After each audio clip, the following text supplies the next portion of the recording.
भारत अपने पड़ोसी देशों की मदद के लिए हमेशा आगे रहता है और एक बार फिर भारत ने अपनी दोस्ती साबित कर दी है। भारत का पड़ोसी देश श्रीलंका इन दिनों बेहद मुश्किल दौर से गुजर रहा है, जहां साइक्लोन दितवा ने देश में ऐसी बारिश कराई जिसकी किसी ने कल्पना भी नहीं की थी। लगातार हो रही बारिश से निचले इलाके डूब गए हैं और पहाड़ों में मिट्टी इतनी ढीली हो गई है कि जगह जगह लैंडस्लाइड शुरू हो गया है। भारत ने तुरंत ही दोस्ती का हाथ बढ़ाया और श्रीलंका के लोगों की मदद के लिए ऑपरेशन सागर बंधु लॉन्च कर दिया। इस ऑपरेशन के तहत इंडियन नेवी के आईएनएस विक्रांत और आईएनएस उदयगिरी राहत सामग्री लेकर श्रीलंका पहुंचे, जिसमें 4.5 टन सूखा राशन, 2 टन ताज़ा खाना और साथ ही दवाइयाँ और अन्य ज़रूरी सामग्री शामिल है। इसी कड़ी को आगे बढ़ाते हुए भारतीय वायुसेना भी आगे आई और ऑपरेशन सागर बंधु के तहत मानवीय सहायता से भरे C-130 और IL-76 को हिंडन एयरबेस से 28 और 29 नवंबर की रात को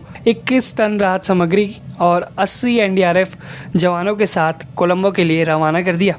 इसकी जानकारी वायुसेना ने सोशल मीडिया प्लेटफॉर्म X पर पोस्ट करते हुए दी, जहां उन्होंने लिखा, ऑपरेशन सागर बंधु मानवीय सहायता। श्रीलंका में चक्रवात दितवा से हुई भारी तबाही के बाद भारत ने तेजी से राहत कार्य को मजबूती देने के लिए ऑपरेशन सागर बंधु शुरू किया। भारतीय वायुसेना ने 28-29 नवंबर 2025 की रात हिंडन एयरबेस से एक C-130 और एक IL-76 विमान तुरंत रवाना किया, जिनसे 21 टन राहत सामग्री और 80 से अधिक NDRF कर्मी और 8 टन उपकरण कोलंबो पहुंचाया गया। प्रभावित क्षेत्रों की मदद के लिए आवश्यक राशन और जरूरी सामग्री भेज दी गई है। पड़ोसी पहले की नीति को दोहराते हुए भारत इस कठिन समय में श्रीलंका के साथ मजबूती से खड़ा है। इस समय सबसे दुख की बात यह है कि इस आपदा में अब तक 80 से ज़्यादा लोगों की जान जा चुकी है और कई लोग लापता बताए जा रहे हैं। इस साइक्लोन से लगभग 1.5 लाख लोग प्रभावित हुए हैं। इस साइक्लोन ने मातले में सिर्फ 24 घंटों में 540 मिलीमीटर बारिश कर दी है। ये बारिश सामान्य सीमा से कई गुना अधिक है। पिछले 10 दिनों में लगभग 1000 मिलीमीटर बारिश ने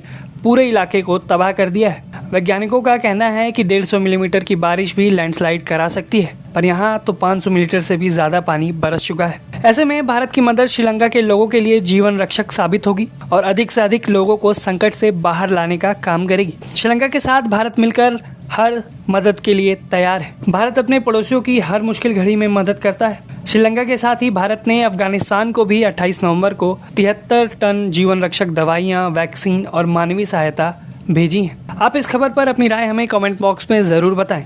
ब्यूरो रिपोर्ट, भारत तक।